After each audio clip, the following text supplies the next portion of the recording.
అది కుక్క కన్నా ఆ కిందికెళ్ళి వస్తుందా మంట? అది గిన్నె అట్లా ఒత్తుకుపోయేట్టు కింద పడతాం మంట. మంట కిందికెళ్ళి వస్తున్నట్టుందిరా. ఆ పొయ్యి మారుద్దామంటే మారవరు చెయ్యరు. ఇగో మాందారి పూలు ఎట్లా పూసినాయి చూడు, బాగా పూసినాయి. మెల్లగా 20 పూల దాకా వెళ్ళినాయి, మంచిగా ఉన్నాయి. ఇయ్యా వస్తుందా? వచ్చిందిగా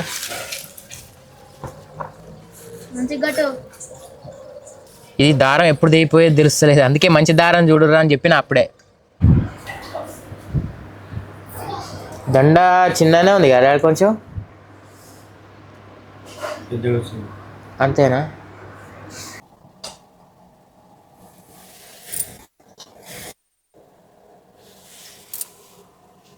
ఇంకా బియ్యం సంచి తెపోరా, బియ్యం సంచి మీద పెడదాం.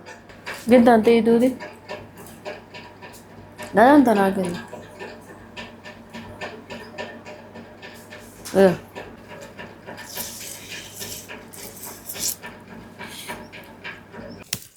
ఆపాకులు పక్కనే ఉంది చెట్టు, కాకపోతే అంత నీట్గా లేవు. ఎందుకో ఏమో అంత కూర్చోబట్టే ఉన్నాయి. ప్రతి ఒక్క చెట్టుకు అట్లే కనబడ్డాయి. ఎందుకో ఏమో మంచి తెల్లగా ఉన్నాయి. రాత్రే బాగానే పడ్డది కానీ అంత పుచ్చిబట్టి ఉన్నట్టుగా అనిపిస్తున్నాయి. అంత నీట్గా కనబడతలేవు, పుచ్చిపోయి ఎందుకులే అన్నట్టుగా నేను హైదరాబాద్కి వచ్చినాక అందరినీ చూసి నేను బోనాలు చేస్తున్నా. నేను ఎందుకు కూకోవాలి, అందరు చేస్తుంటే నేను మనిషినే కదా అన్నట్టుగా ఆలోచన వచ్చింది, చేసుకుంటాను అంతే.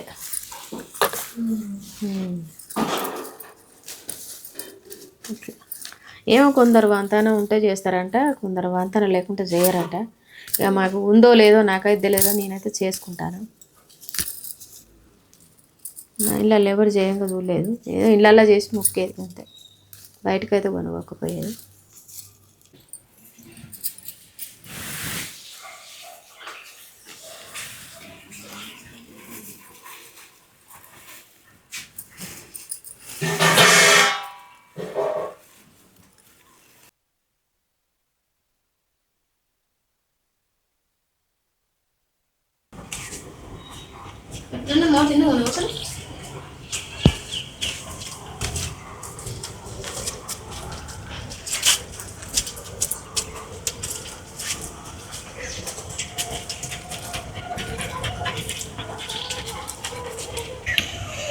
కింద చూసుకుంటుంది.